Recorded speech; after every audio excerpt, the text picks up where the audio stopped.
Hello again, everybody. This is Lou Tenor. Welcome to the Enhanced Sports Show on a murky Saturday here in the Northeast. We got a big storm brewing here, so we'll try to get through it, of course, just like we did 2 weeks ago.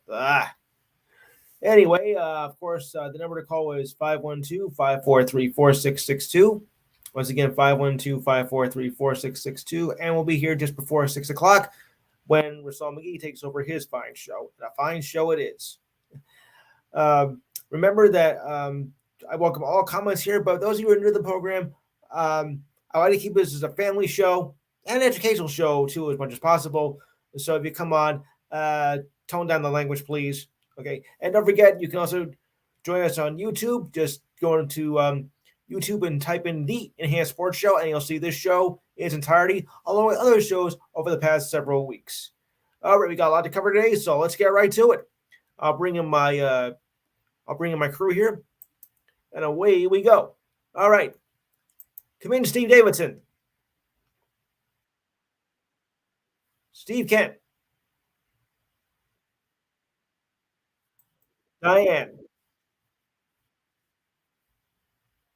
Diane. There she is. Okay, and Mikey. All right. There we go. Good. The core four are here. And me. All right, the core five then. All right. So I thought we update on the baseball standings here since we're into the last week of the season. Now, of course, normally I don't usually do this, but since it's that time of year, I figured, hey, why not? All right. So I'll run down the division and wildcard leaders first. So far, the Orioles and the Rays have clinched at least a division spot. They're one of them is going to catch, of course, the a playoff berth. One of them will catch the division, I think, within the next couple of days. But in the East, it is a battle here between the Orioles and the Rays. 95 and 59 for the Orioles, 94 and 61 for the Rays. It has been a battle all season. I mean, when Tampa Bay first had that winning streak of 13 in a row, I thought it was going to be a runaway in the division, and the Orioles were left in the dust. They only went 7-7 by the time it was like the second or third week of April, and the and Tampa Bay was they're just running wild. Nobody was even kind of come close. I mean, even the Yankees in Boston were no match then. But now the Orioles have taken over, and they have proven that this is not the same team they were just a few years ago. I mean, remember they had 100 losses at least up until the 2021 season, and basically we all thought that the Orioles were a joke, pretty much. I mean, they were a laughing stock of not just the AL division, but all of baseball, to be honest with you. But they have turned things around with their new pitching lineup and acquisitions. So they have really stepped up. Uh, right, Matt? Yeah, I know, but I'm just going over the divisions right now. So Orioles have really stepped up. Rays, of course, are no slouch either, since they have practically owned the division for the last 5 years. And if only they can draw a crowd, though, despite their humongous record. But I'll get to that a little bit later. So, what do we make of between with the Orioles and the Rays? Steve Davis, I'm going to start that with you.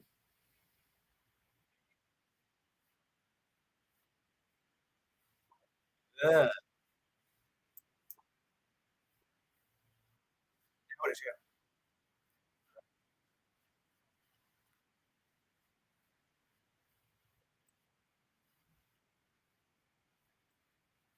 yeah. By the way, and it's official, the Boston Red Sox are out. Sorry, Steve. All right. So the only decent team in the Central Division is the Minnesota Twins. Everything else is just a disaster. As what they call it, the AL Tragic Comedy Central, as it is, because the Twins are the only team in that division with an above 500 record. Everybody else is just a dumpster fire. And the Royals, of course, are the worst at 52 and 102. Only second only to the Oakland A's at 47, 107, and getting worse by the day. No one has clinched um, a spot in the West. As we got a battle here, guys. Listen to this: Rangers and Astros um, are right neck and neck. They have the same number of wins. The Astros only have one more in the loss column.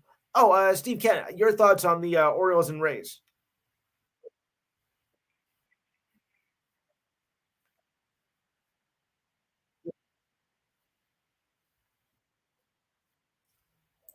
Yes.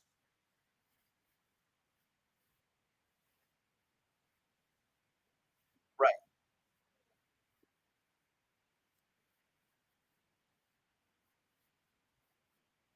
Yeah.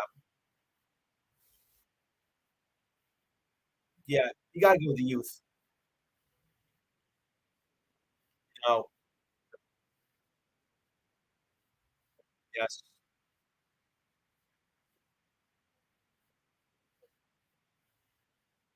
Right.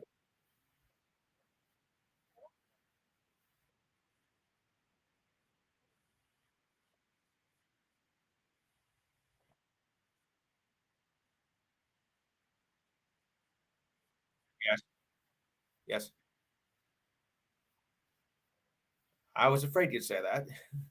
All right, Diane.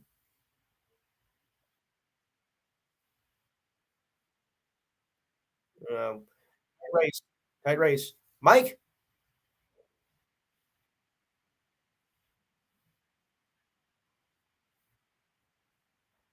All right, Matt. Your thoughts on the first division race?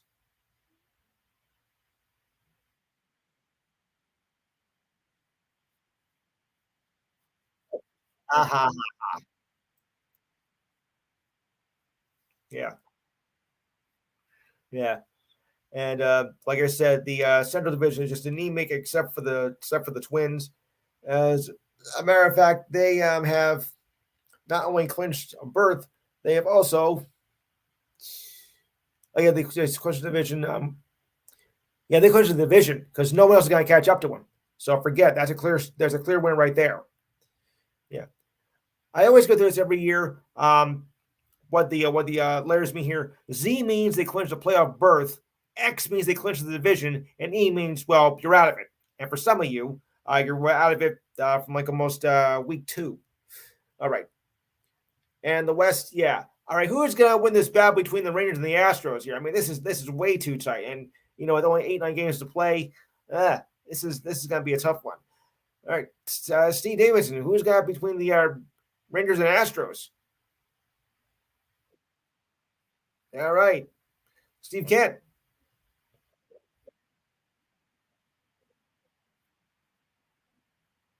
Yeah, yeah, right. Yeah, because injuries now, this time of year now they really start to take a toll on it, and if you're injured now, that could really hurt your team significantly. So Astros gotta watch that. So in other words, Houston, you may have a problem. Sorry. Don't count the Mariners yet. They're only one game out, 84 and 69. So it's a three-way race here in the West. And of course, yeah,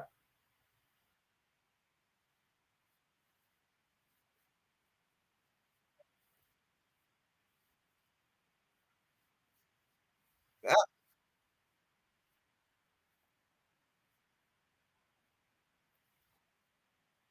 they're the Orioles of the West. What can I say? The Orioles of the West, because they were in the same predicament not that long ago. And behold, now look where they are. So the Mariners, of course, but of course they've always been a problem with my side either. You know how they beat the Yankees. All right, so okay, over to the National League now. Braves, yeah, a runaway, of course, 99-55. Uh, right from the get go, they've been too hot. So everybody else is pretty much way back in the pack. But the Phillies, I think, have a good chance to get a wild card. So it looks like they're gonna take that. The Marlins, you can say forget it, pretty much. And I hate to say, guys, but it's now official. Mike is gonna kill me for this, but the Mets have been officially eliminated from any contention at all, as they are now 71 to 83. I'm okay. Let me ask you something, guys. Dating back to the way the season's gone, who do you think has been the biggest disappointment in the majors this year? Say like the Cardinals, the Mets, the Yankees. Well, they're somewhat of a disappointment because they're not so sure if they're going to make it or not.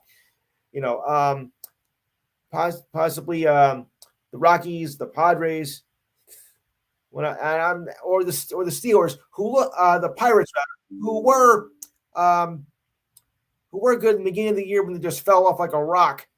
Say like about May and June. So let me get the other comments first. Anybody else?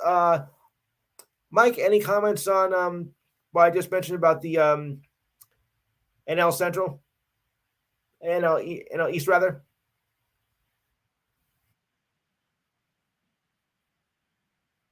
Yeah, sorry. Right. Um, all right. All right. Diane.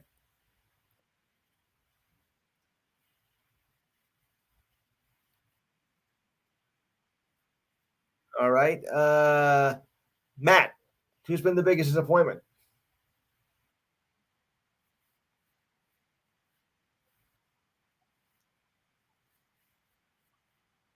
Yeah.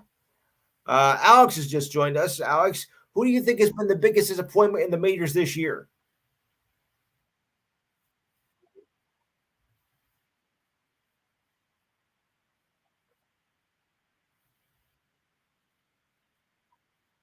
Okay.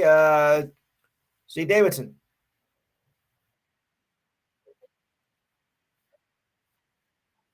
Money doesn't make your team better, Steve. Money does not make your team better. Not always. Look at your Nationals, buddy. The Nationals are trash. All right, and Steve Kent.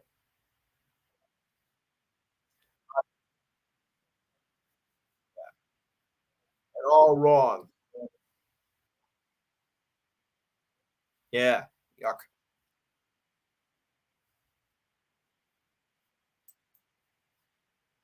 Yeah. No.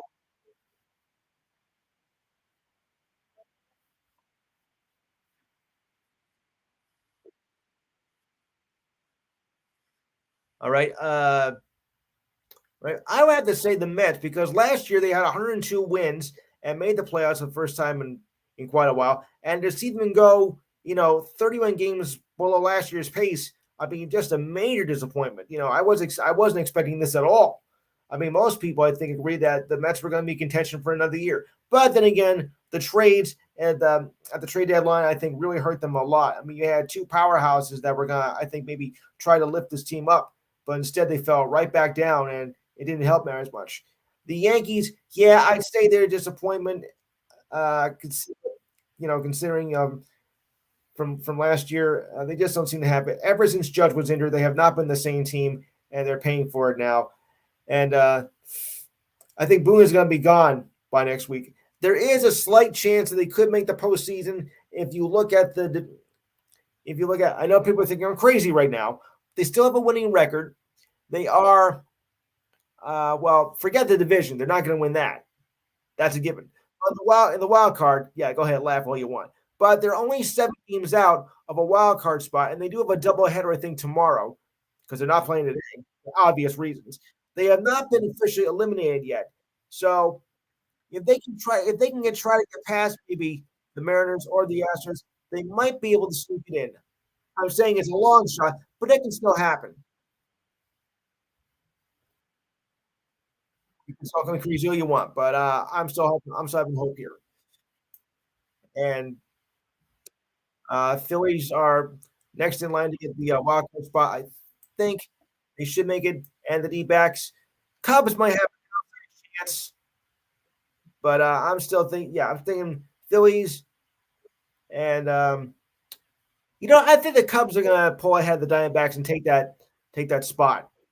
So I'm not gonna rule the Cubs out yet. That's the way I see it. So and of course next we'll update this again as we head into the last few days of the regular season. Not my last week, but last few days. So we'll keep posting on that. All right. Yes, they do. Yeah. So I'm holding out for hope here. Okay, we have another call from the Washington area. Would you state your name, please? Uh, yes, but can I have your name for the record, please? Okay, good. All right, good. Nice to have you aboard. All right, so now we'll go on to some other baseball news of the week. All right, so but Tampa has some injuries too, as Brandon Lowe is going to be out 4 to 6 weeks with a right patella fracture, announced by Kevin Cash. So that could hurt that could hurt Tampa Bay's chances pretty badly too. He's injury, yeah, yeah. He suffered the injury after he hit a hard foul ball in his right knee in Thursday's win over the Angels. Yowza.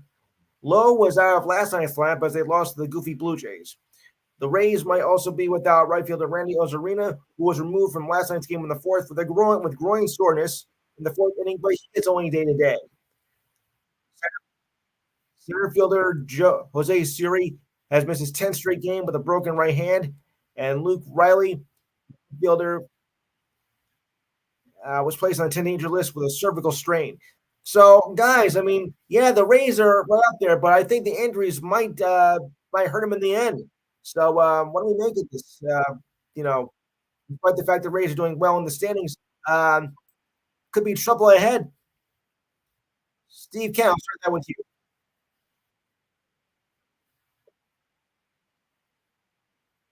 Mhm.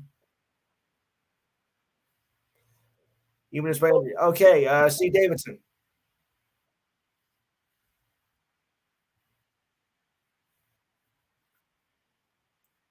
Steve. Yeah, I know it is yours. Oh wait, no, I think I know who it is. Hold on. Yeah, yeah. With the Rays injuries piling up, is this gonna maybe hurt them in the long run?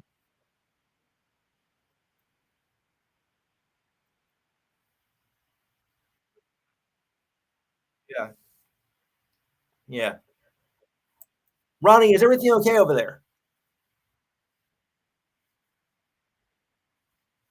Hello, Washington.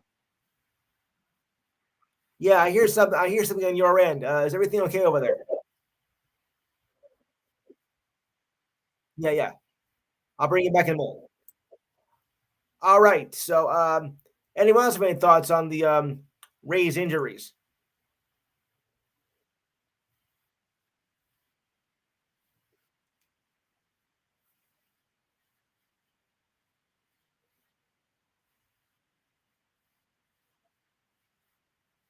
Right.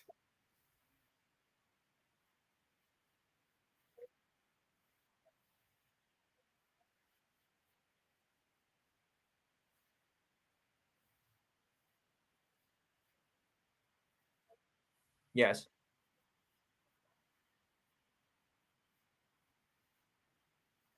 Okay. Decent.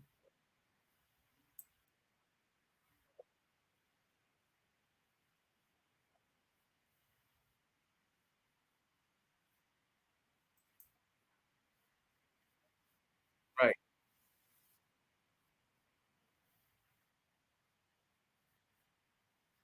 Yes.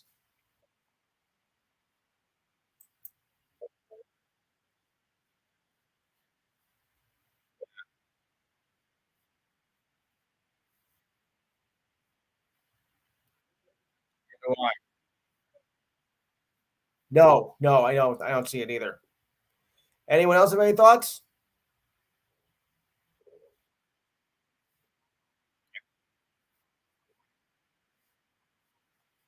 Yes. No. Yeah. All right. And Marlins pitcher. Oh, wait, anyone else?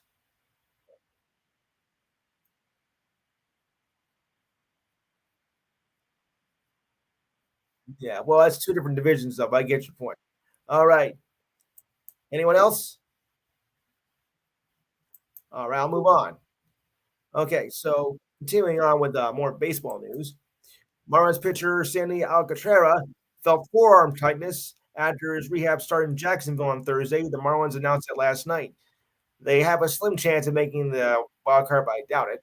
The defending NL Cy Young winner cruised through the start and pitched four scoreless innings before tightness settled in, of course. Alcantara traveled back to Miami to be evaluated. Last time he would play was on September 6th, but suffered a right arm flexor strain. He started feeling discomfort on September 3rd against the Nationals.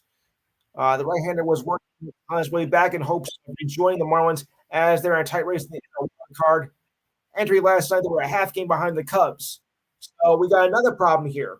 What would this mean for the Marlins now with Alcantara in pain? Steve, Steve Davidson.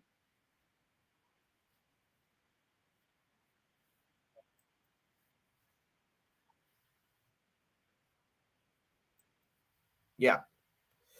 Steve Kent.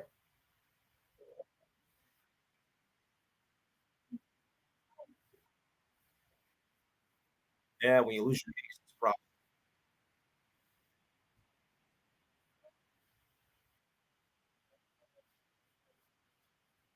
Mm, yeah.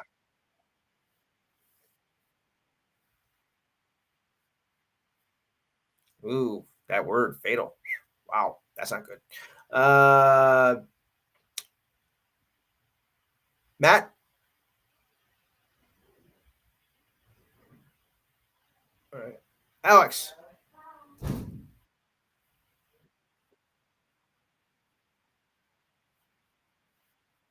Yeah.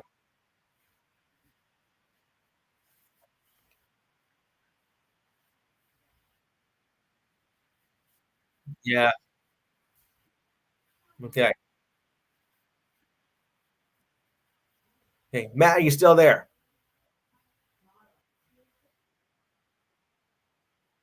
Okay. Anyone else? Yeah. Or as I call him, the fish. I call him the fish. Well, yeah, you get the point. Yeah. Okay, Tony, any thoughts on the Marlins?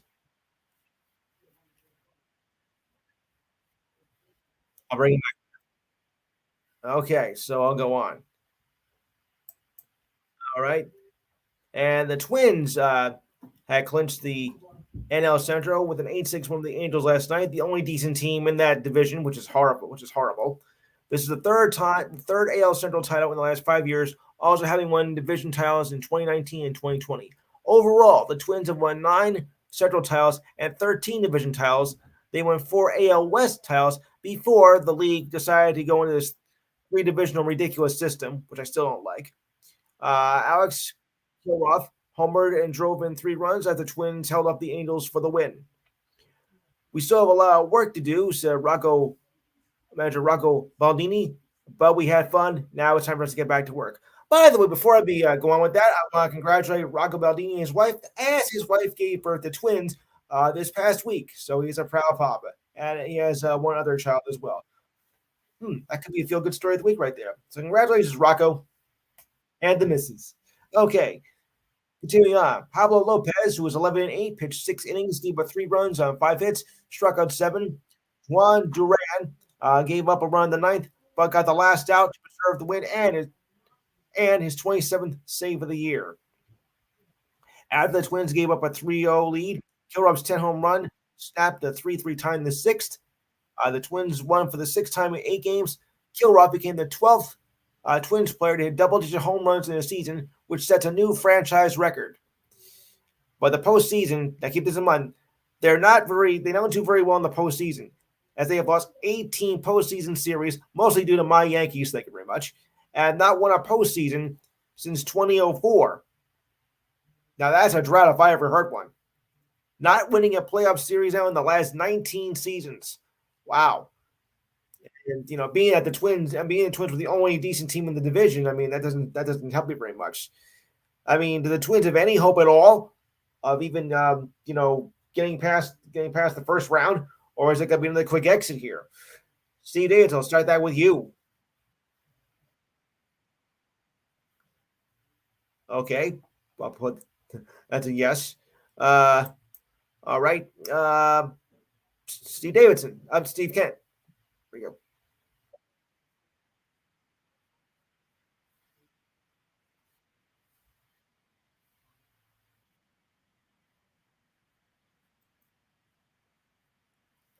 Right.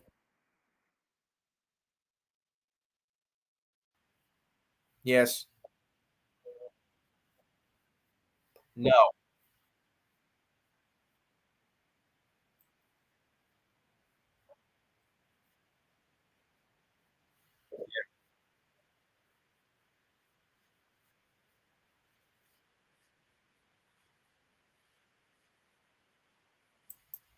Mike.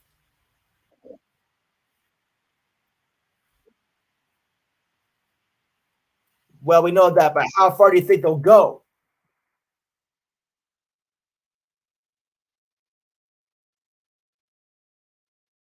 No, no. I mean the Twins. What are the Twins' chances?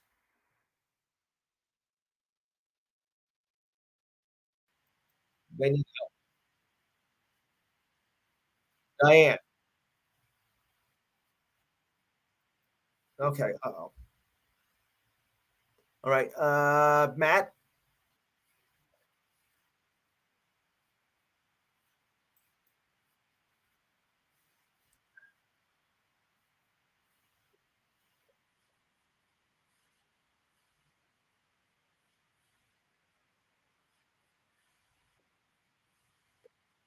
Wow.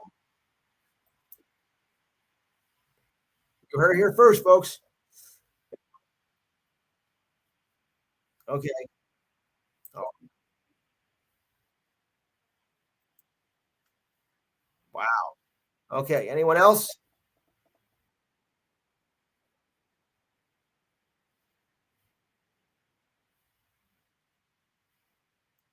Over a minute.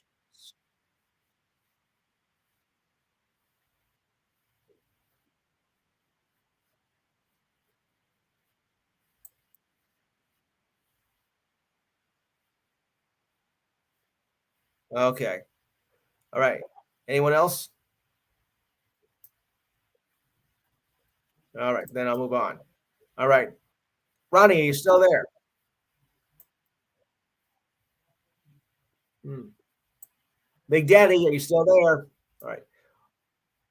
One more note on baseball here, and I know everybody's going to think about this, but I'll give it a go anyway. MLB will be using neutral clock operations in the upcoming postseason. That's right, they're using the clock. MLB evaluate each team's clock operations in the regular season, and so yesterday it will select a dozen teams, a dozen of the best performers for postseason games. The postseason starts October 3rd, only 11 days from now. Yep, they are going to use it. A clock operator cannot operate a postseason game involving the team the operator gives times during the regular season. In addition, each postseason series will use the same clock operator for all games used in that series. The pitch clock seems to be working to shorten games, and it has. The average inning game was only 2 hours and 40 minutes this season compared to 3:04 last season, which is the best in 40, which is the best they haven't been this good in 40 years almost. So the pitch clock is working. So what do you make of it heading into the playoffs with this clock management, guys? Anyone can answer.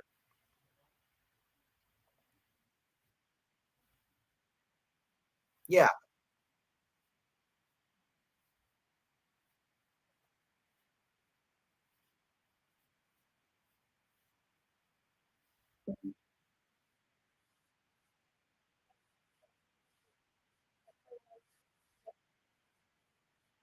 yeah,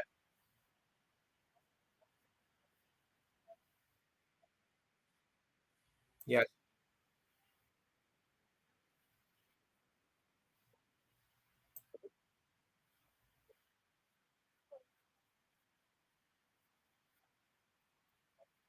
exactly. Well, last year they did not use in the postseason. So, but I'm sorry, I'm thinking something else. But I think it is a good move, and I think it's going to help me make the playoff games go a lot faster because the playoff games, as you know, have been very, very slow, especially in more recent years. Oof.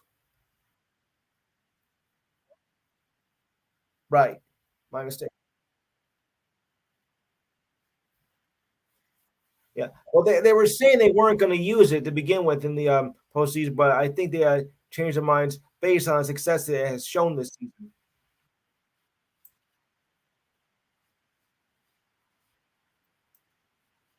Thank goodness. Yeah. Anyone else? Ronnie, are you there? Hmm.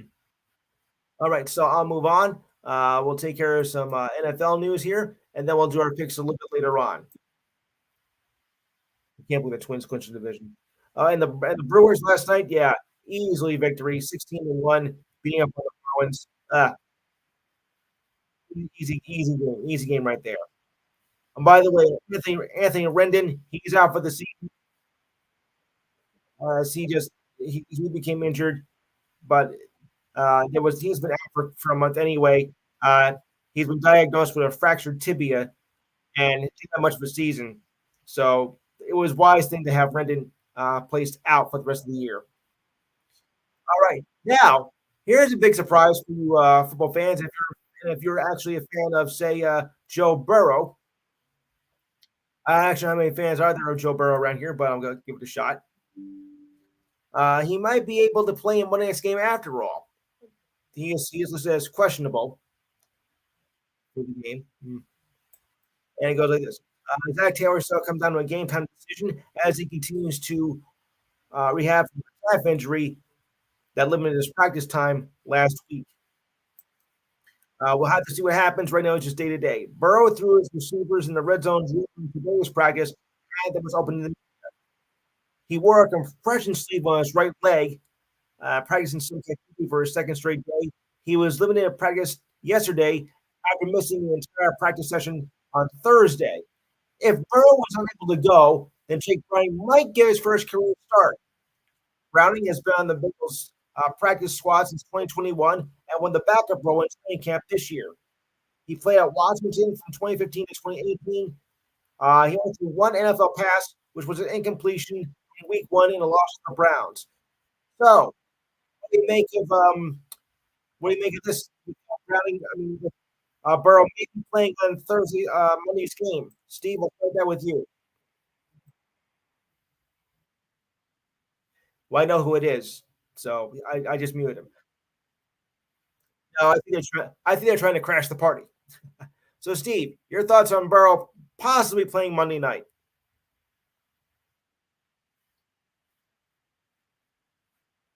Oh,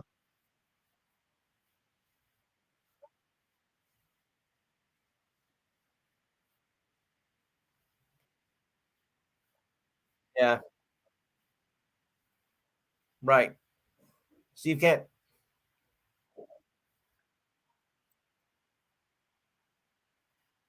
Yes. No, I don't think so either.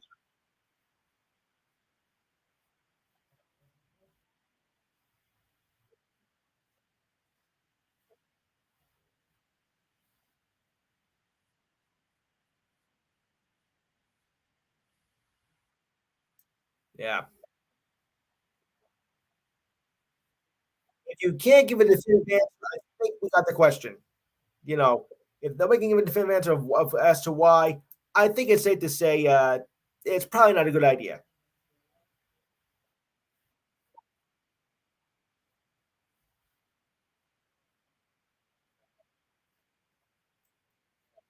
Yep.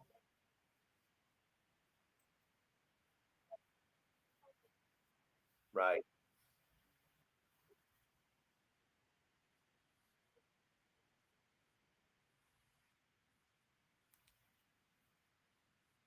Yeah, we don't need that.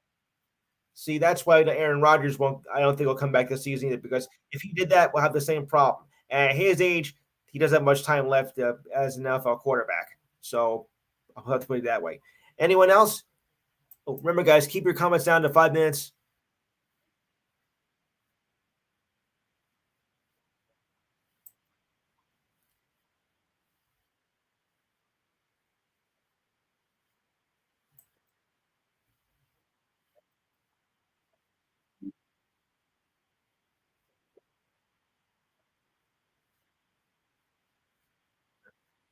Okay.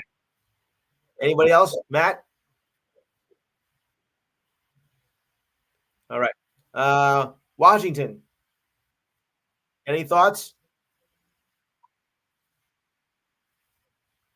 I think this. Okay. Yeah, you gotta turn down your background noise. Okay. Uh, all right. Okay, I can hear you better now, but there was some background noise on somebody's end, so we have to keep that out. All right. Okay. All right. Otherwise, we're on. Otherwise, it's gonna be a mess. Okay. So to continue on, Bryce Young is going to miss at least a week, maybe two, with a sprained ankle after Monday's loss to the Aints. I mean Saints. Oh boy. Head coach Frank Reich made the decision yesterday. The top pick in this year's draft will be replaced by, oh boy, do I dare say his name? Andy Dalton. Okay, there goes your season. Despite the Panthers 0-2 under Young, Reich said the former star from Alabama will return when he is healthy, regardless of how well Dalton plays, which I don't expect him to do well at all. Reich did not rule out next week's game against the Vikings. Young had been already cleared to travel to Seattle. Reich said that Young has done well. I am certain that he is on the right track whenever he gets back. The sooner he does, the sooner he'll get back, and he'll go as our guy. But Reich has says he has confidence in Dalton, calling him one of the best quarterbacks in the NFL. Yeah, right. Under who? Dalton is playing at a high level, Reich said. The way he's throwing the ball, the way he works through the progressions, that's why he's playing. That's what he's been playing since day one when he walked through the door and said he is worthy as a starter. Yeah, maybe back then he was, but now, please. Dalton says he looked forward to the opportunity for understanding his role to help shape the career of Bryce Young. Dalton is 1-1 against the Seahawks, with his only two starts coming from the Bengals in 2011 and 2019. Guys, do you really think with Dalton that they have a chance even to win tomorrow? Oh, please. Dalton's all washed up. I don't care what anybody says. I don't think he's. I don't think he has a. You know, it's a good thing he's only going to get one or two starts because I don't see them lifting the Panthers at all. I feel sorry for Bryce Young, but Dalton, you're going to go as quarterback. Huh, this is going to be a doozy. All right, Steve, go ahead.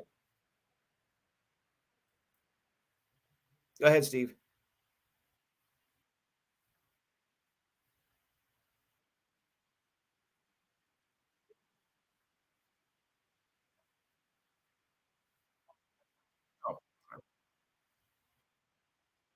Oh,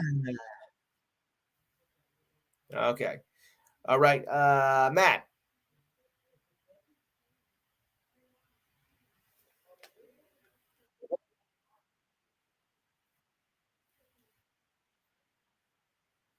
Well, no. I'm talking about with no, I'm talking about Andy Dalton with taking over for the Panthers. Yeah, right. Alex,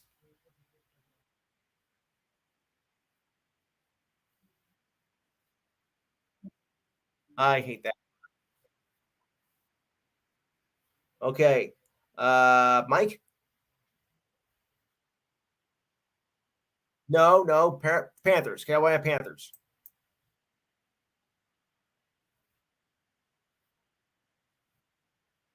With Dalton. Yeah, even with Dalton. Okay, Diane.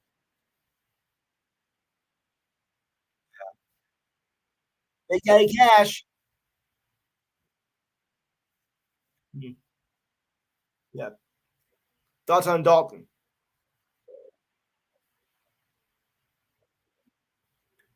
Assuming there's any thoughts at all. Hmm. All right. Well, I'll continue on though. Uh, you know what? I'm gonna do some hockey news right now. Mike and Diane might find this amusing. The New Jersey Devils signed free agent goaltender Keith uh, Kincaid to a 1 year deal, 1 year two-way contract, I should say. The deal was announced last week and is worth 775,000 at the NHL level and 350,000 in the AHL. That's the American Hockey League. Kincaid played parts of 6 seasons with the Devils to begin his career from 2013 to 2019. He spent last season with the Avalanche and the Bruins and had a 1.37 goals against average in 2 games. Uh, King is 70, 50, and 21 with 8 shutouts and has played in 169 games with the Devils, Canadians, Rangers, Bruins, and Avalanche. So, hey guys, I think you might have some brewing coming up this year with return of Kincaid, and maybe they can go even for the players they did last year.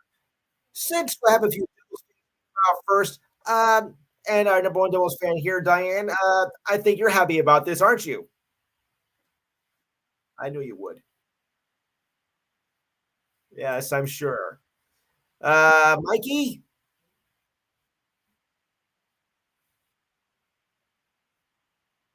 Well, yeah, but the finals aren't until June. But anyway, okay, Steve.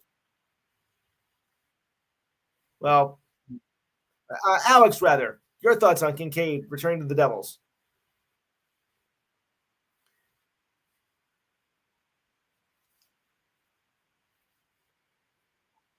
Anyone else?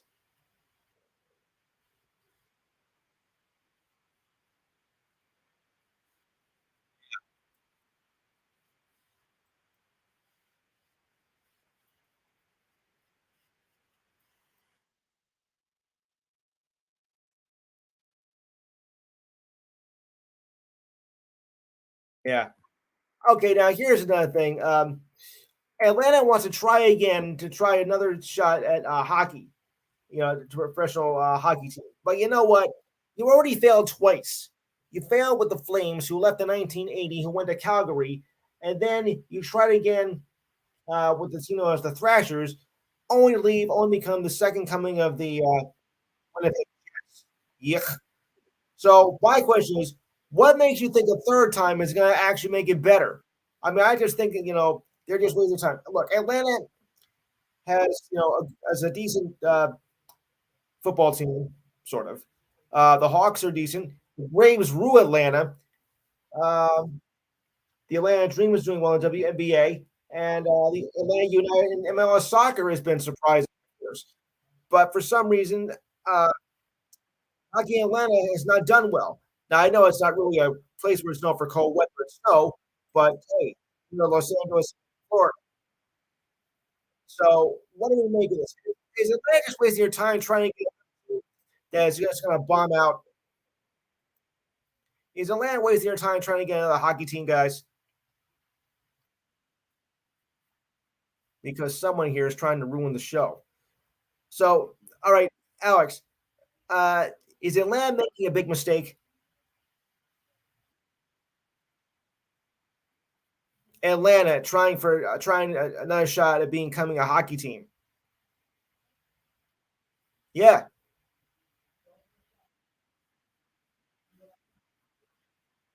Well, yeah, but they failed twice before. So I don't know if three times the charm, or you're going to go down for the third time. When a sinking ship.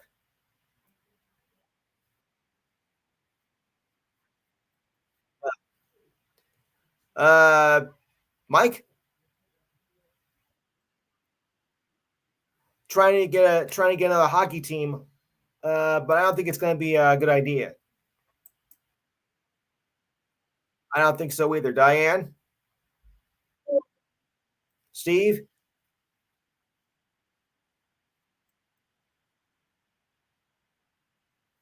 why do you think this time will be a hit?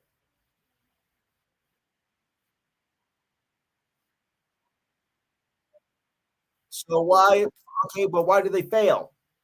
Why did they fail the last two times? Hmm. The South. Yeah, I get it. Right. Still, I don't know. All right. Ronnie, are you there? I hear a lot of noise on your end.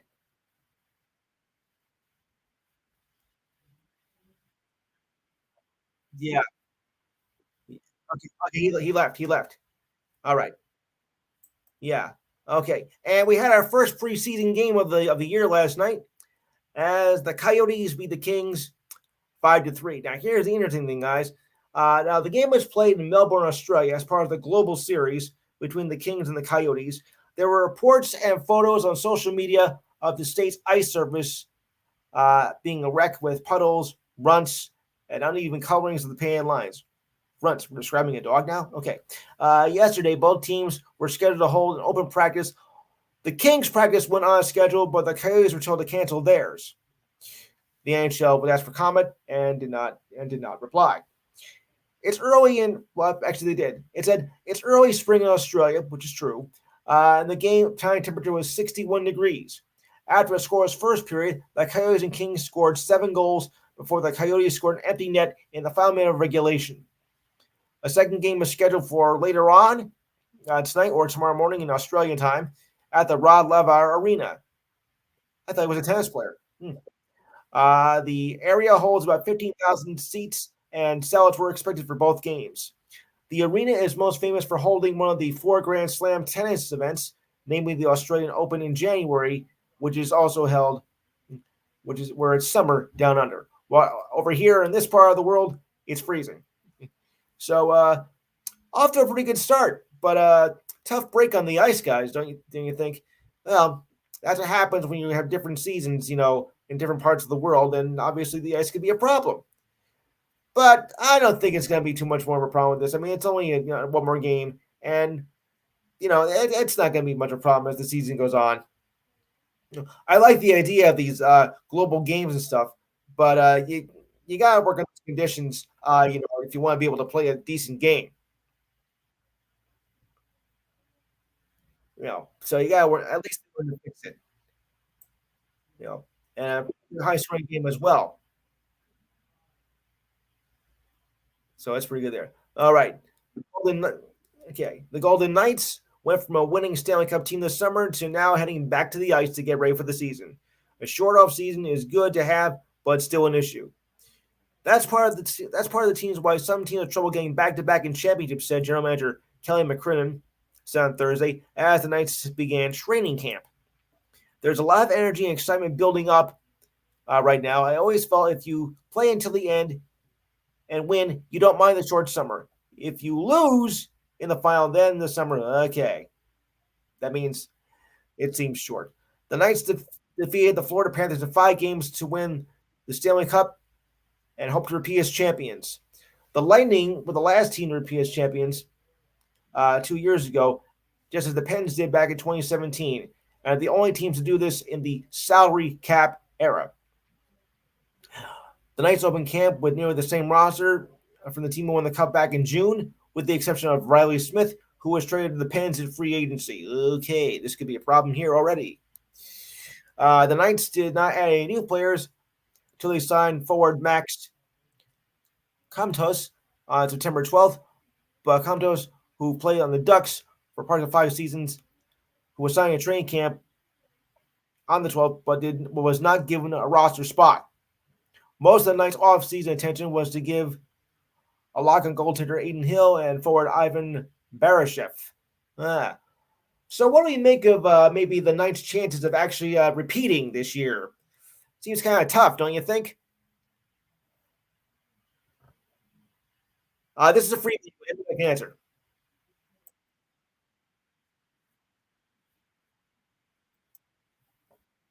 Almost everybody.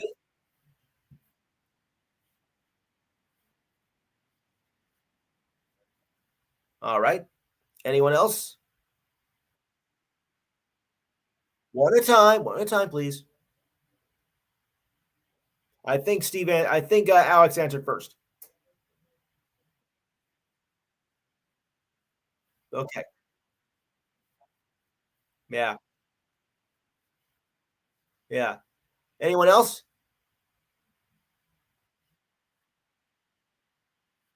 Hmm. Yeah. Go ahead, Matt.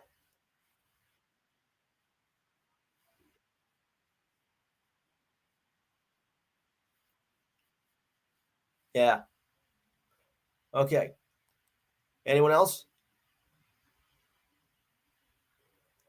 Okay. Okay. So I'm gonna run down the divisions right now, and I'm gonna ask your guys' opinions. Who is gonna do the best in each division? We'll start with the Atlantic, and we start with the Bruins, the Sabres, the Red Wings, the Panthers, the Canadiens, aka the Habs, the Senators, the Lightning, and the Maple Leafs. All right. Mike, we'll start with you.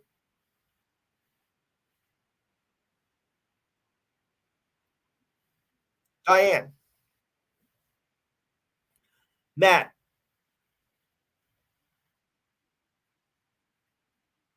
Oh boy. Okay. Alex,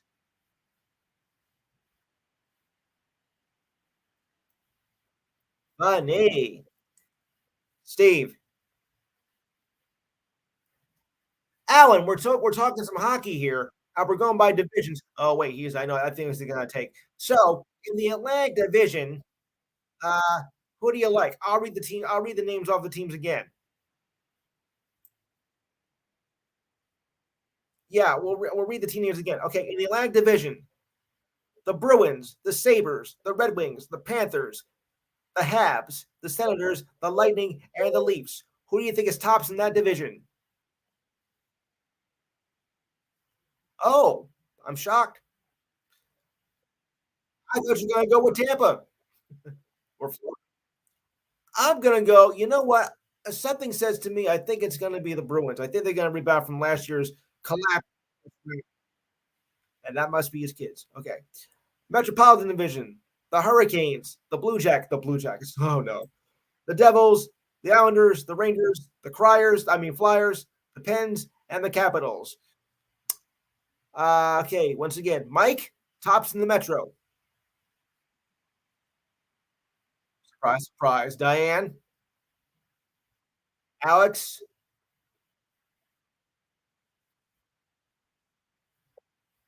you're gonna go where? Alan? Wow. Steve?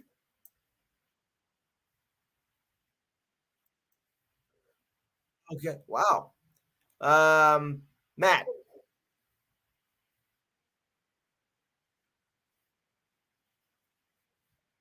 I'm gonna go Rangers. Call me crazy all you want. All right, moving along. That's not what I want. Okay, there we go. Now to the Central. The Coyotes, the Blackhawks, the Avalanche, the Stars, Wild, the Yahoos, you call them Predators, Blues, and Jets. All right, I'll start this time with Steve. Mike, Diane, Matt, Alex, Alan. Yeah, I think it's a safe bet. I think I'm gonna go with the Avalanche. And finally, in the Pacific, the Ducks, Flames, Oilers, Kings, Sharks, Kraken, Canucks, and the Knights. Mm-hmm. Steve, Mike, yeah, although a long time ago. Uh, Diane, Alan, they'll say the Knights. Okay. Alex, I get you or no? Matt,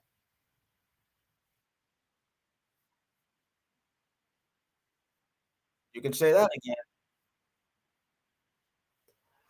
Let me get in Roger. Roger, we're doing some hockey predictions here, and I want your honest opinion, whether you follow the game or not. Whether you follow the game or not.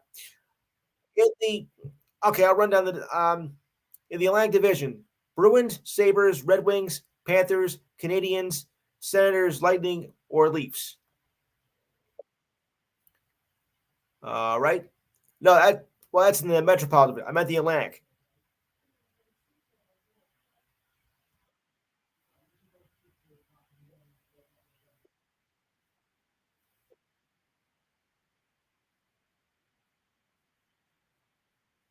Okay. Okay. All right. I appreciate your honesty. All right, guys. I want to turn to a story now that I think it was. Yeah. Yes. Capitals. Okay. Um, for me, I'm gonna take Golden Knights. I want to turn out to a disturbing story that happened last week. I'm sure some of you are familiar with it. So let me find the story here. Yeah, it happened between with New England and Miami. A fan was killed. Just absolutely absurd. I mean, security has to do a better job, with these incidents because it is really getting out of hand. How fans are just out of control. Um, going to games and stuff. It's just you can't even enjoy a game anymore. It's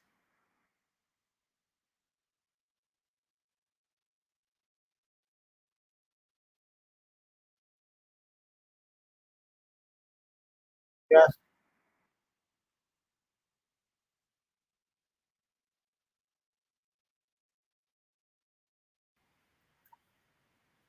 Well, here's what happened. A Patriots fan who died at Gillette Stadium may not have succumbed from injury, but perhaps a medical issue. What was the blame? What's the blame? Local prosecutors said more tests are needed to determine the cause of death. However, his family wasn't aware of any pre-existing medical condition. But they said a fight also broke out, and that's there's no need for that kind of behavior. There really isn't. Um, The fan who showed up at the game was punched and later died during a fight at Foxborough's Gillette Stadium. The dispute apparently involved a Miami Dolphins fan. The victim lost consciousness. EMTs attempted to revive him for about 10 minutes. He was then rushed to the Sturdy Hospital where he later died. The victim was identified as Dale Mooney of Newmarket Street, New Hampshire. He was a 30-year season ticket holder and lifelong Patriots fan, wearing a Patriots shirt during the game, that according to reports. Several officers and security guards responded to the section 308, 309 to break up the fight.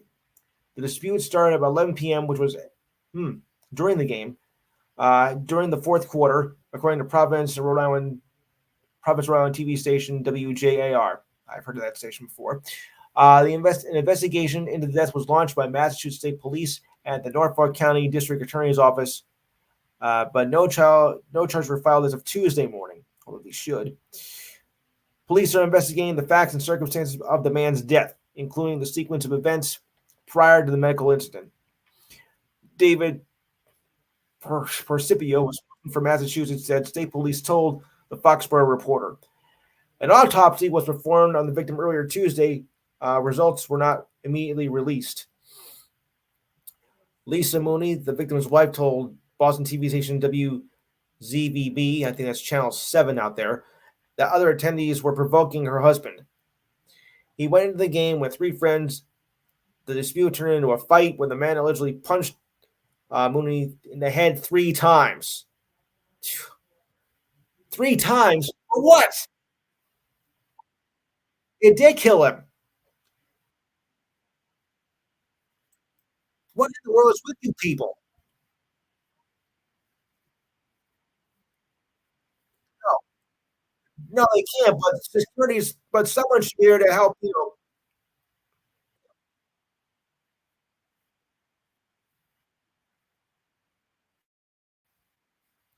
Yeah, but yeah, but once upon a time, guys, in our day, I mean, there was little stats here and there during the games, but we never came down to killing somebody. I mean, really, it's gotten way out of control with these crowds. I mean, you've heard this in Europe with soccer matches, also in Mexico, and now you're doing it here. Let me ask Greg about this, about the incident that happened between the Miami game. Yeah, Captain, any thoughts? All right, right, coming up later on. Yeah, but I mean, still, I mean, it's really a poor excuse to have that happen. I mean, it's a curious spirit to protect the fans, and then you have an incident like this. I mean, whatever happened in our day when just a little spat happened, but you didn't have any gunshots or blood spilling, all over the arenas and stadiums. I mean, it's not even safe to go to a game anymore.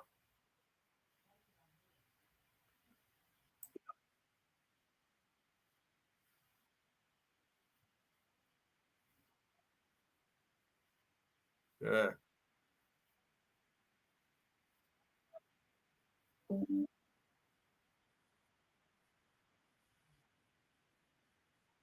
yeah, right.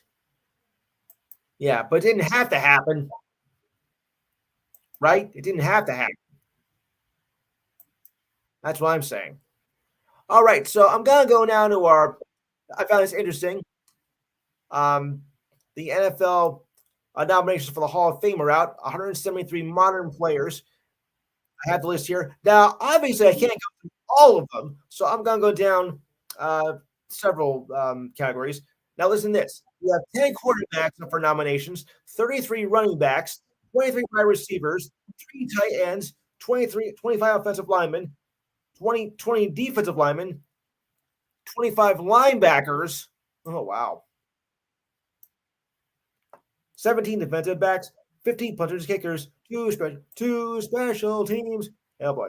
Oh boy. And a Padres and a Patriot. Okay. Anywho, no comments on that. Thank you. All right. So let me read down the list of quarterbacks. Randall Cunningham, Jake Delhomme, Doug Flutie, about time, Rich Gannon, Jeff Garcia, Donovan McNabb, Eric McNair, Tony Romo, and Michael Vick, and Mark Bulger. Okay, which one of these 10 quarterbacks uh, should make the Hall of Fame? Steve, all right. Yes.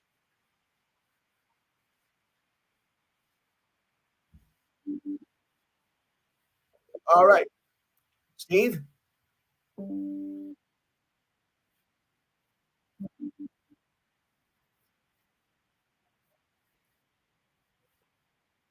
Yeah.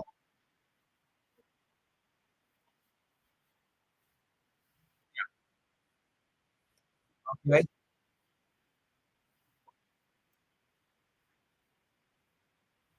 All right.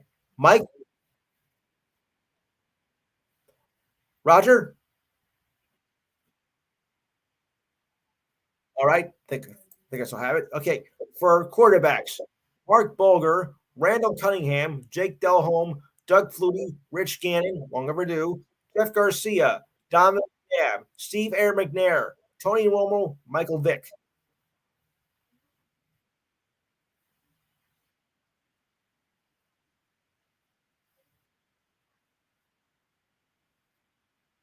Hmm. All right. Uh, Alex. Oh, I think he disappeared. No, Alex is still here. Okay. All right. Matt.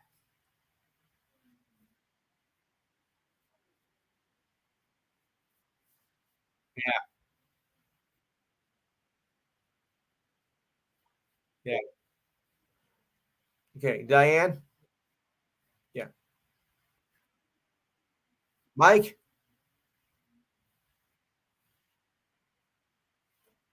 All right. Uh, hmm.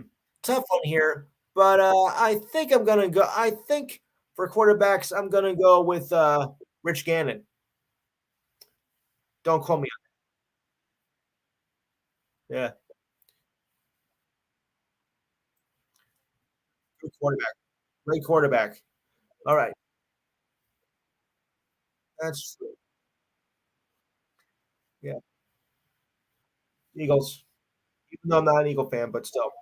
All right. So for wide receivers, I think well, this is a tough one. We got Reggie Wayne, Wes Walker, Rod Smith, Steve Smith Sr., no relation, I don't think.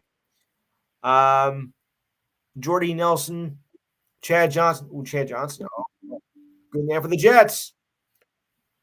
Okay, Alex.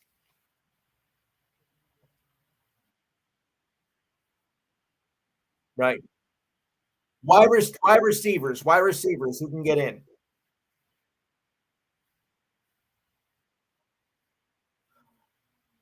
Anquan Bolden, Troy Brown, yeah, Troy Brown, Donald Driver, oh boy, Antonio Freeman, Irving Fryer, Dante Hill, Devin Hester, Troy Holt, Torrey Holt, rather, Joe Horton, Andre Johnson, Chad Johnson, Brandon Marshall, Derek Mason, Herman Moore, Mush, Musi Muhammad, Jordy Nelson, Andre Risen, Jimmy Smith, Rod Smith, no relation, Steve Smith Sr., Heinz Ward, and Reggie Wayne and Wes Walker.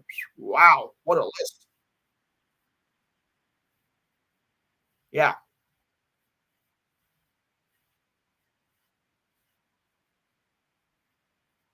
Yeah. Turf. Oh, yeah.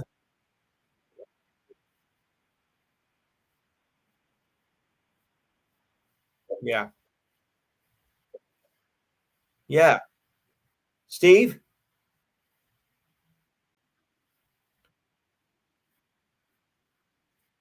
Yeah. Right. Mike? Johnson. Johnson. All right. Okay. Matt?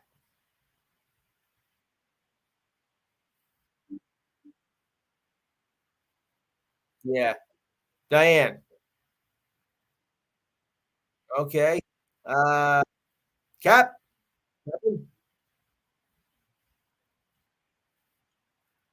Who do you think are the best running backs to get in the Hall of Fame?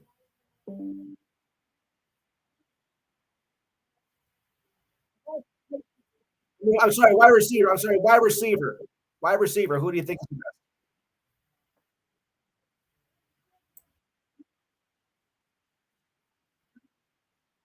No.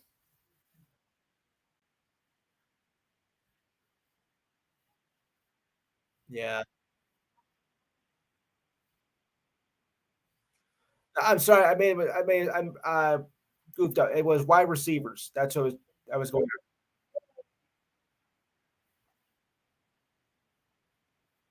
Yeah. Right. Yeah. Okay. I'll just do one more here since it's a short list here. Tight ends: Ben Coates, Antonio Gates, Wesley Walls. Anybody?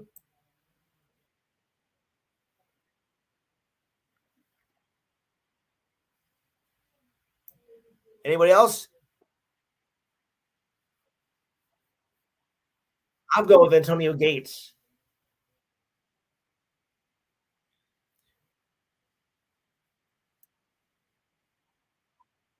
No, you can't. Nobody said Speedy Gonzalez though. So yeah, right. All right. And I'll run down more. I know, yeah. I'll run down more of the list as we go through the weeks ahead. So just keep in mind. Because I can't do all of them in one show for obvious reasons, of course. Jimmy, is that you? Wow.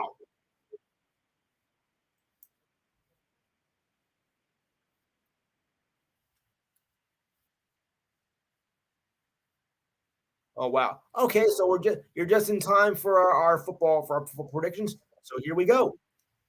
Okay, so we'll start with next week's college schedule as we normally do, and it goes like this. Wow, coming up on the fifth week already. All right, listen carefully. All right, we're going to start with Friday's games because there's a top 25 team involved. Number 11. Ooh, good matchup here. I like this.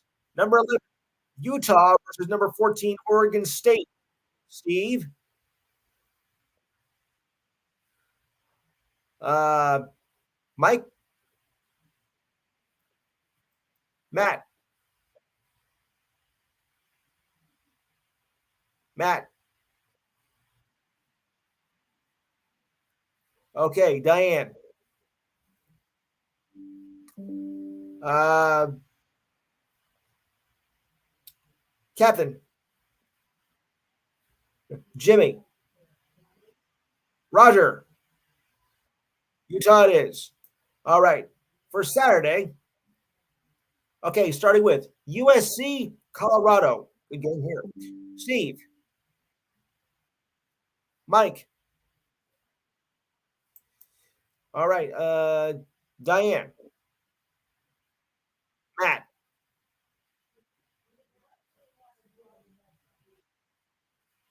Roger,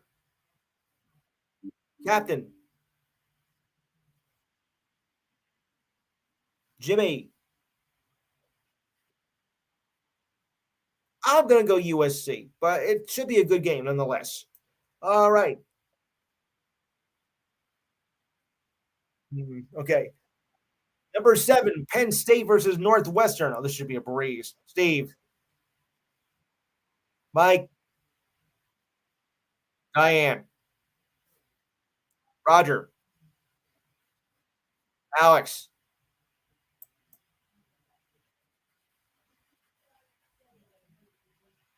Alex. I think he might have stepped out.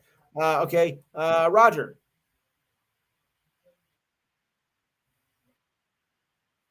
Oh, sorry, Captain. One in every crowd. Jimmy. Jimmy. Go Lions. Okay. Florida versus Kentucky. Steve. Mike. Diane. Jimmy. Captain.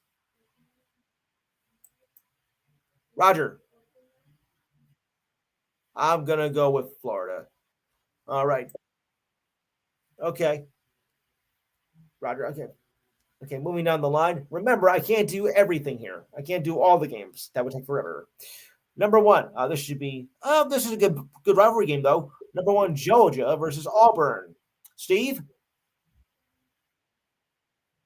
Mike, Diane, Roger. Okay. Matt, Captain, Jimmy. I'm gonna go Georgia too, obviously. Number two, Michigan, Nebraska. Steve. Matt. Mike. Diane. Jimmy. Roger. Captain. Probably take Michigan. I'm going Michigan too. All right, moving along. Where okay, all right, this is pretty easy.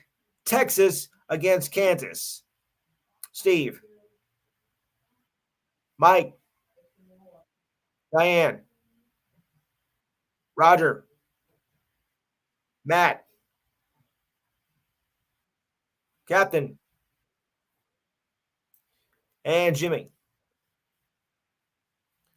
I'm going Texas too. Okay. Just for local things here. Rutgers, Wagner. I'm going to.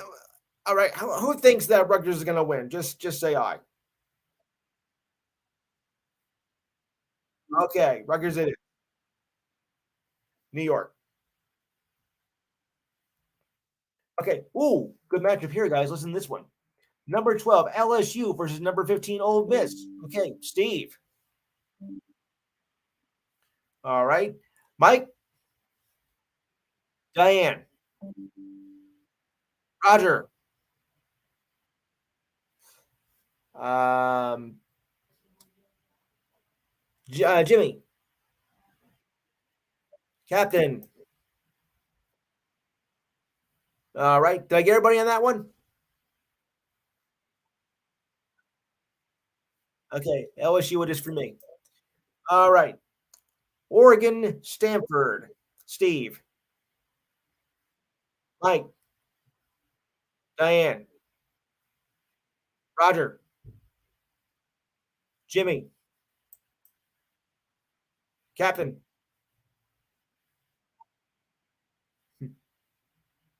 Matt. Quack, quack. Well, yeah, I actually fluent duck. So, all right. Number 16, Oklahoma versus Iowa State. Steve. Mike. Diane. Jimmy. Roger. No, it's Iowa State.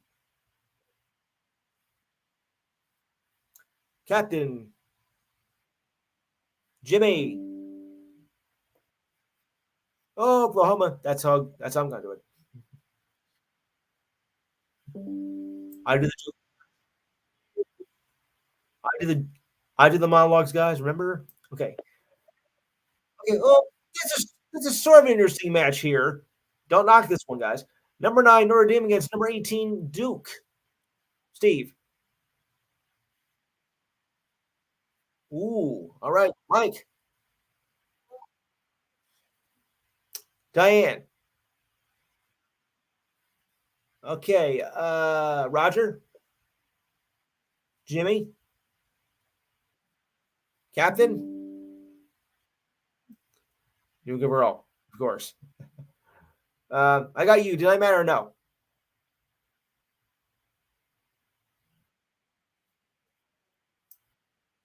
I'm gonna go Notre Dame too. Okay. Rivalry game here. Tennessee versus South Carolina. Steve. Mike. Diane. Roger. Jimmy. Captain. Matt. I'm going Tennessee. Iowa versus Michigan State. Steve. Mike. Diane. Jimmy. Roger. Captain. Matt. Well, yeah, Iowa. Michigan State used to be a good team. I wonder what happened. All right. Number 13, Alabama versus Mississippi State. Steve, I don't know about this one. Mike, Jimmy,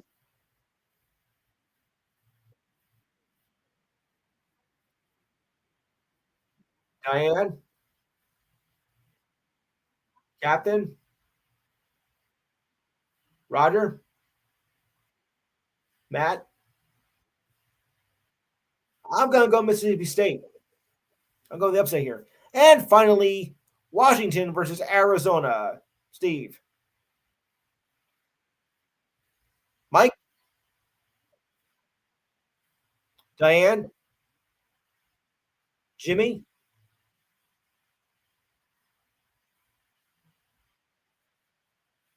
Captain, Matt. I'm going to go Washington too. All right, now we turn to the NFL as we're heading into week 3 here.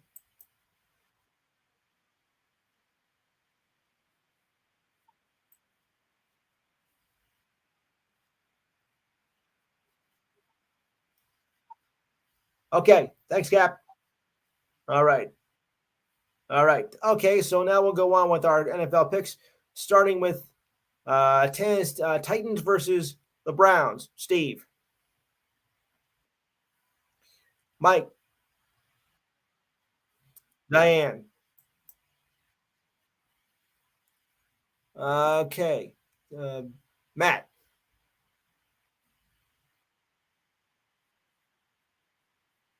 Roger, Jimmy. I'm going to go with Titans. Falcons, Lions. Steve, Mike, Diane, Matt, Jimmy, and, and Roger. I'm going to go with Lions too. All right. Saints, Packers. I think this is the interesting game of the week. Steve. All right. Mike. Roger. Diane. Um, Jimmy.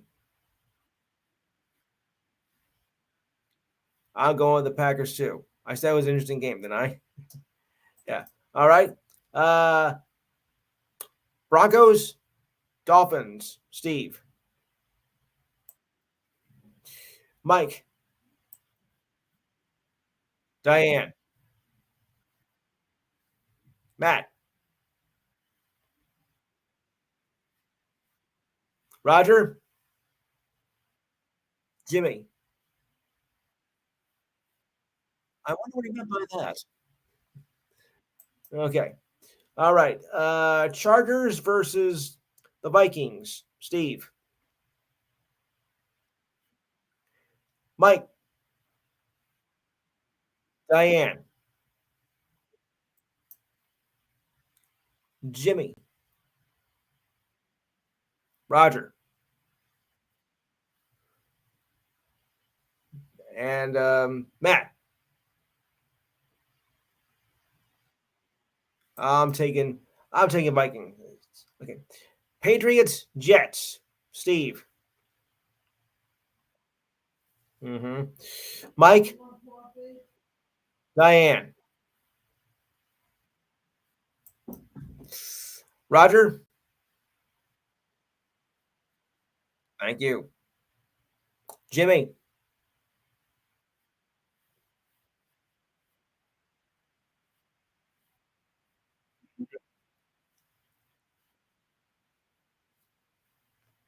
I see. And Matt. Thank you. Jets it is. All right, good. Hmm. Let's see. Who should I go first on here? Okay. Bills and the Commanders.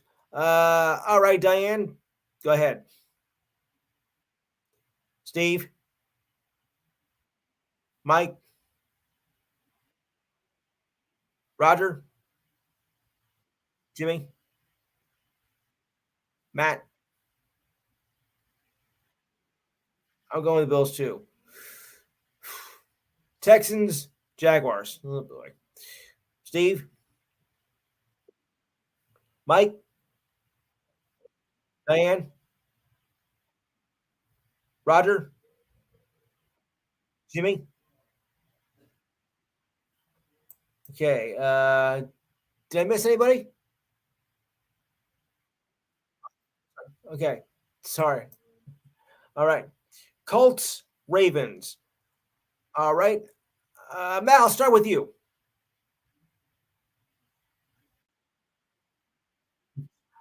Steve,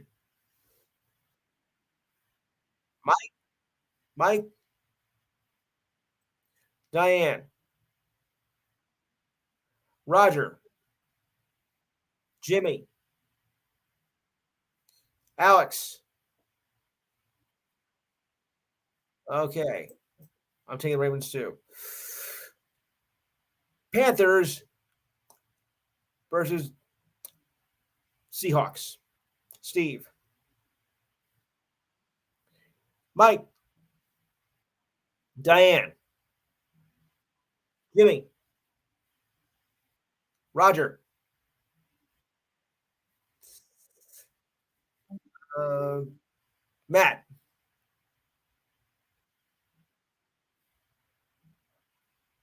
and and Alex.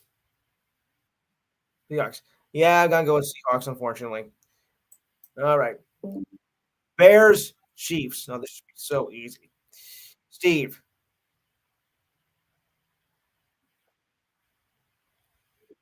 Bears, Chiefs. You have to listen, Steve. Bears and Chiefs.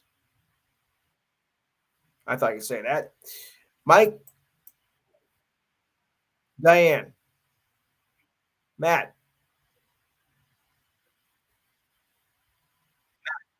Roger, Jimmy, Alex.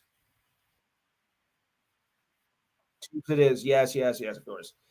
Uh, Cowboys, Cardinals. Steve. Oh, good. Diane, Mike, Matt,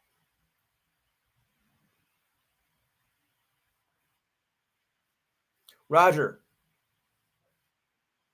Jimmy, Alex. Okay, Cowboys it is. Steelers, Raiders. Steve. Flip a coin if you have to. Okay. Mike, Diane, Jimmy, Matt,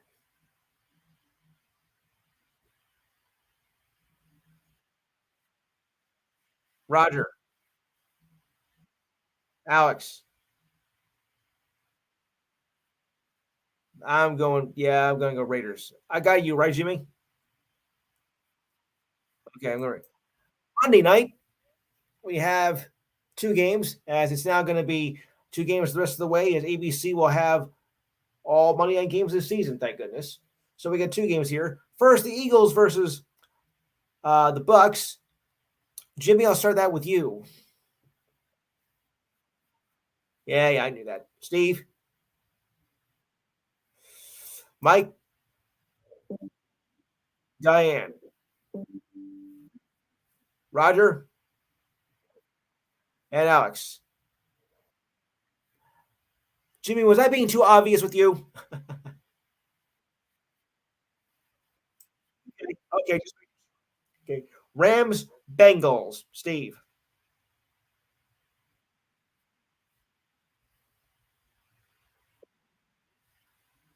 Mike, Uh, Diane, Jimmy,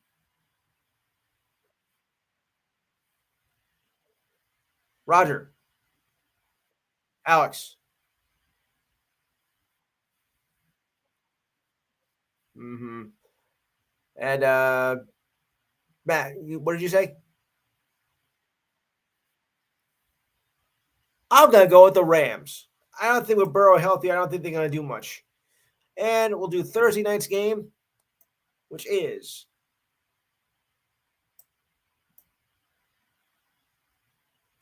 um.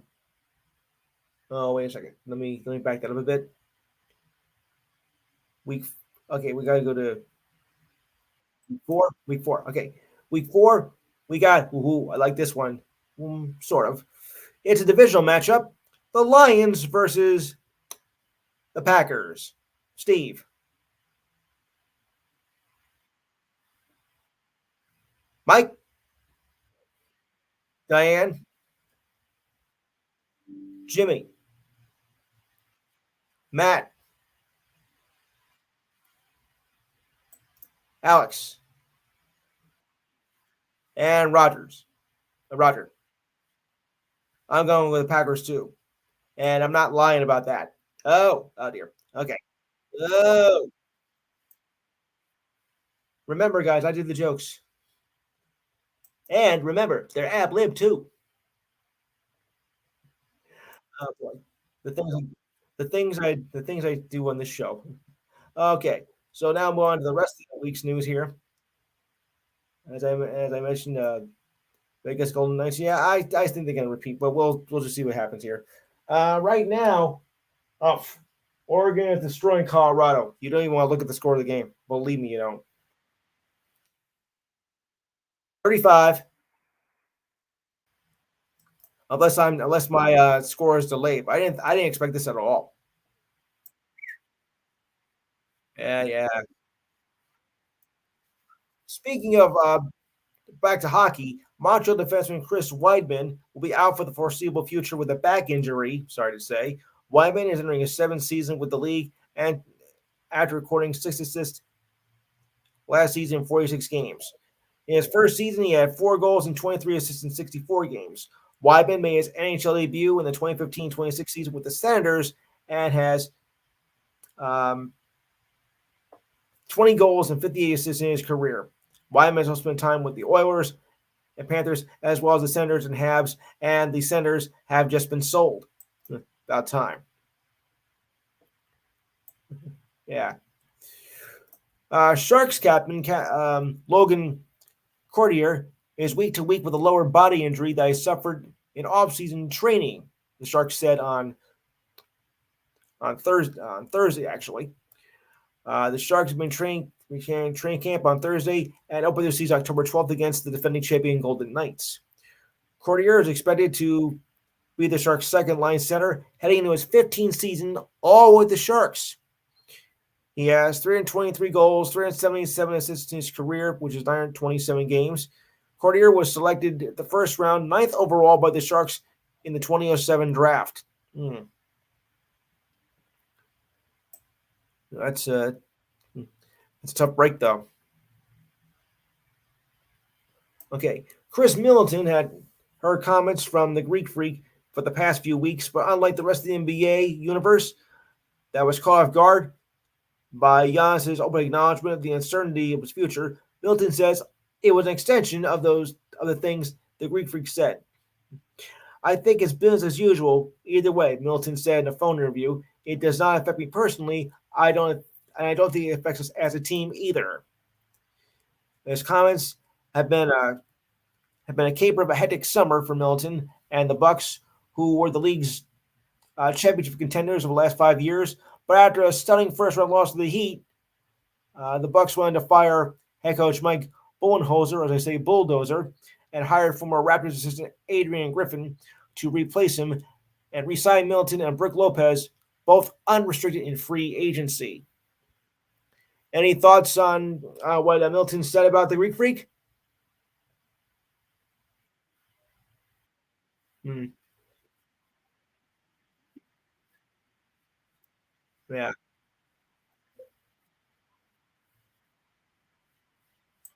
Yeah,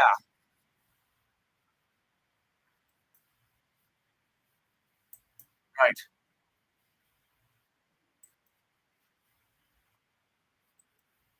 Yes.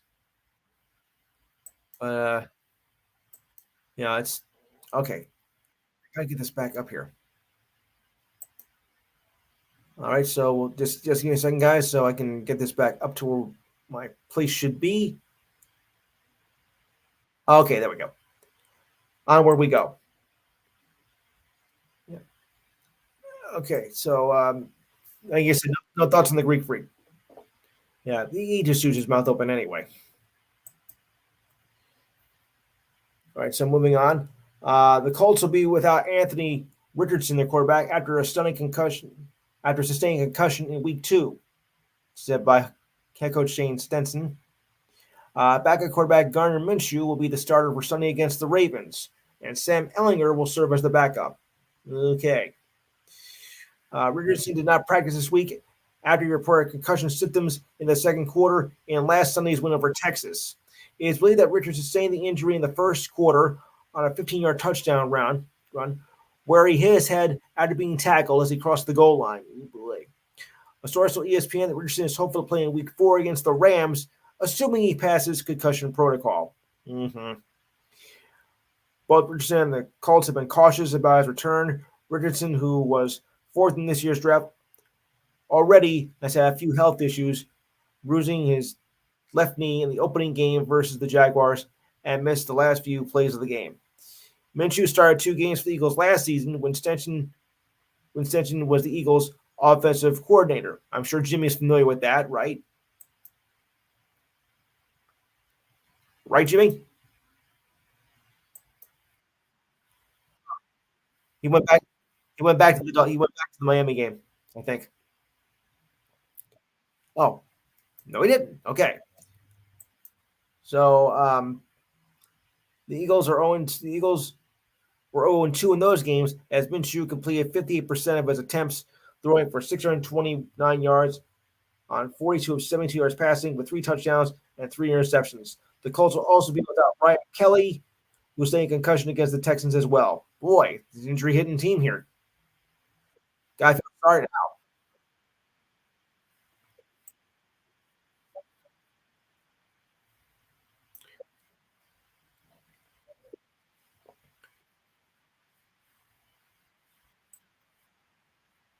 Yeah. Any thoughts, Greg?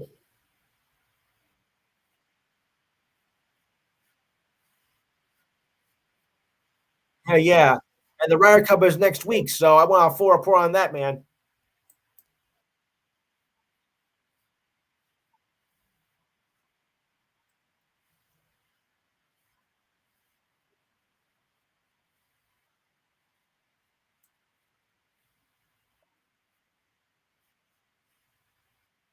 Yeah.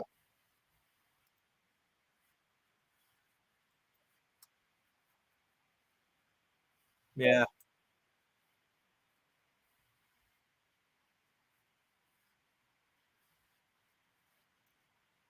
Never.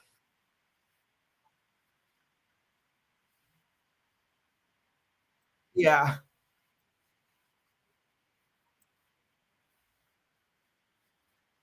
Right. Right. Oh, wait, I had a question. I had a question left over from last week. Okay, now listen carefully to this question, guys.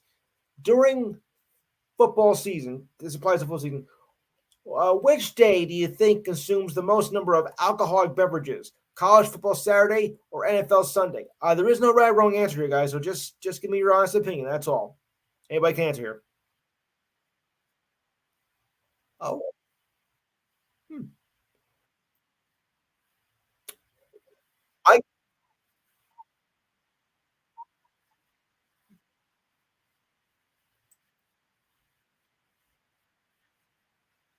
yeah, right. Yes. Um, I would think it's NFL Sunday because college football, you don't really see a lot of alcohol beverage being consumed. I mean, the crowd is mostly made up of students, and they're not really all drinkers. I say NFL has the most number of alcoholic beverages served, and a lot of people go to those games and do get drunk. There's also at least the fights too. So I think by an overwhelming margin, I do think that the NFL consumes more alcoholic beverages than college football Saturday. Yeah. Yeah. Yeah. Well, I could be wrong, of course, but that's the way I look at it. Yeah. And Patriots cornerback Marcus Jones is on the injured reserve list.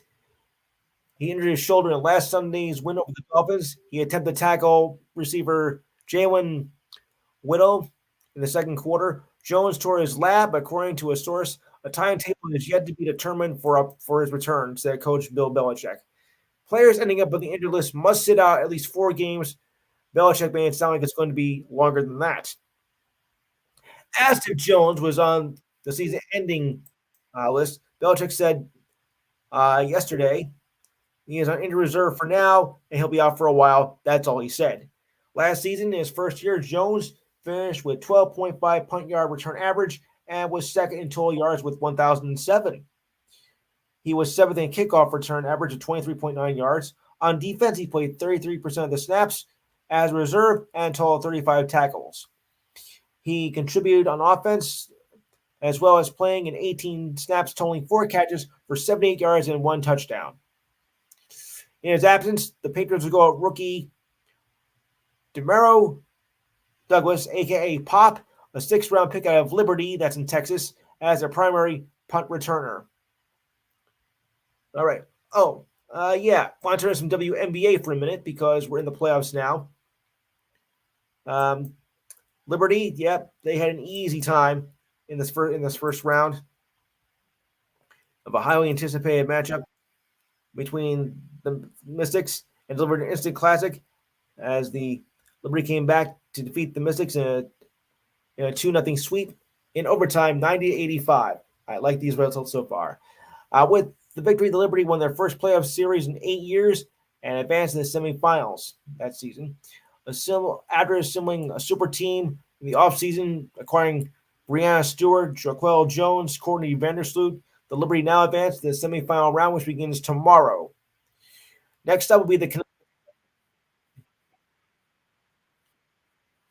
yeah.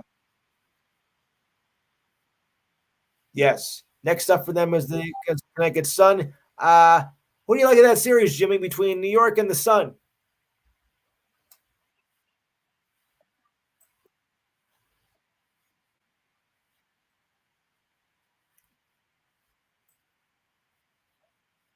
Yeah.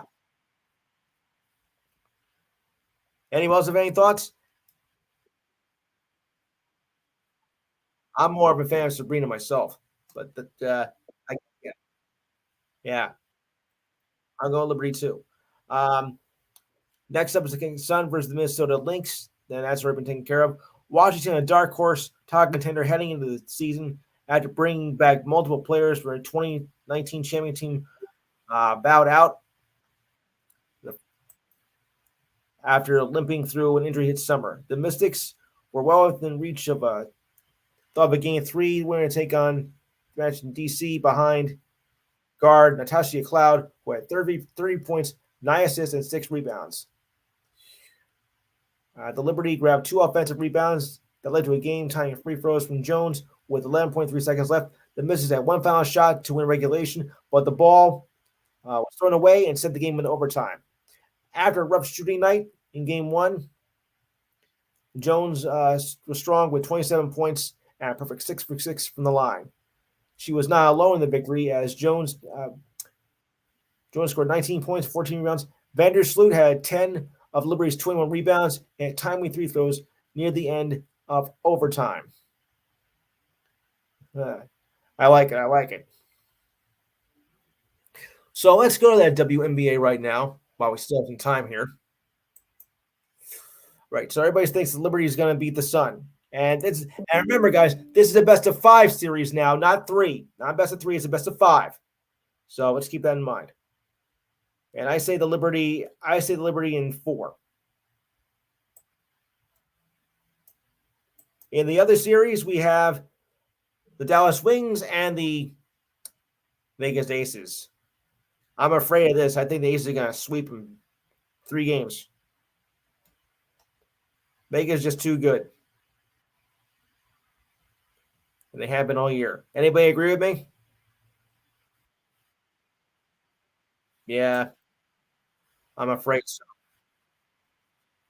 Yeah. Whatever stays in Vegas, whatever happens in Vegas stays in Vegas. Well, so I've heard. Okay, this week in history time, guys. So ready? Good. All right. As soon as I load this thing up here. Yeah, it always takes a while to warm up though. Here we go. This week in sports history. Okay, I only got about 7 minutes to go, so let's breeze right through it. Moving along here. 1937, the Yankees lost 9-5, but clinched the pennant when the Red Sox beat the Tigers. 1948, the Braves clinched the NL pennant. Okay, 1952, first closed circuit pay TV telecast of a sporting event. Now look what's lead to now. 1952, Brooklyn Dodgers clinched the NL pennant with a record of 96-57 over the Giants 92-62 after they clinched the pennant the previous year. 1952, for you old-time boxing fans, Rocky Marciano knocks out defending champion Jersey Joe Walcott in the 13th round for the World Heavyweight Boxing title. 1955, the Yankees clinched the pennant by beating the Red Sox 3-2. Sorry, Boston fans. 1957, the Milwaukee Braves clinched the pennant by beating the St. Louis Cardinals. 1979, MLB St. Louis Cards legend Lou Brock steals his 938th and final base of his career. I remember that very well. 1983, Philadelphia Phillies Steve Carlton is 16th to win 300 games, beating the Cardinals 6-2 in St. Louis. 1983, MLB pitcher Gaylord Perry announced his retirement after 22 seasons in the league with a 314 and 265 record with a 3.11 ERA and 3,534 strikeouts. 1984, Joe Montana misses his first start in 49 games. You know he had to be absent for something that day. 1984, Sparky Anderson is the first manager to win 100 games in both leagues, which was almost unheard of back then. 1988, Jose Canseco is baseball's first to steal 40 bases and hit 40 home runs. 1989, Blue Jays bat out of order against the Brewers in the 6th inning, and they all cried, "You're out of order! You're out of order! This whole stupid game was out of order!" Oh, no. Okay. Yeah. I think some of you got that joke, right? Or maybe not. 1982. How do you remember this? A first female to play an NHL exhibition game, Mayon Rayon, goaltender for the Tampa Bay Lightning, gives up 2 goals on 9 attempts in 1 period. I remember that. I do for some reason. Seattle Mariners in 1997 break record for most home runs in the year with 258. Just my ride of luck. 2018, Drew Brees throws 17-yard pass to Michael Thomas to become the NFL all-time career pass leader, breaking the record of Brett Favre, record of 6,000 completions. Saints beat the Falcons 43-37. Oh, what a game that was. 2022, Albert Pujols hits 2 home runs with 5 RBIs and 11-0 win for the Dodgers in LA, becomes the 4th player in MLB history to hit 700 career home runs. Wow, 700. All right, guys. Does anybody have any final thoughts quickly before we go?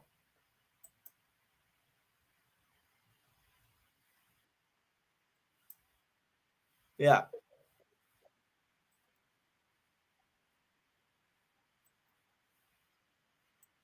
They should have done that back in '97. Came close one time. Came close. Remember 1997, Mike? Yes, I remember that. Blue Jays slugger Vladimir Guerrero received good news when his MRI came. His right knee showed inflammation, but no structural damage. He was held out of the line for the second day in a row as the Blue Jays completed a three-game sweep against the Yankees, and it was his day-to-day. He became a late scratch Wednesday and underwent MRI during their 6-1 win over the Yankees. Guerrero's sore knee began to act up 2 hours before Wednesday's game and was bothering him a few days prior to that, but grinded through. But he's okay, so nice going. Oh, and Giants play shortstop Brandon Crawford on the 10-day injured list. Ahead before getting started with the Dodgers, Crawford suffered a strained right hamstring in Wednesday's loss to the D-backs. He'll receive treatment over the weekend and be really evaluated again next week. What a time to get injured right before the season ends. Saquon Barkley said he did reveal a high ankle sprain. Barkley revealed the sprain in an interview with Amazon. Was injured in last Sunday's win over the Cardinals. I first thought it to be just an ordinary sprain, but Barkley clarified before Thursday's loss to the 49ers that it was a high ankle sprain, while adding it is not as severe as it could have been. But still, he is expected to miss at least 3 weeks. Tough break for the Giants, huh, guys? Yeah, no, especially with a player like that. All right, guys, I'm gonna wrap it up. Rasul's coming up, so I'll join his show in a few minutes. If you get a chance, call into the show. The same number as mine, 512-543-4662. I want to thank everybody for coming in. Next week, we'll take care of that, of the Ryder Cup. We'll have also our best and worst of the month, final weekend of the MLB season. And of course, we'll keep tabs on the college and pro football predictions as well. On that note, I will tell you to stay dry. Rasul is coming up. And don't forget to check us out on YouTube as well.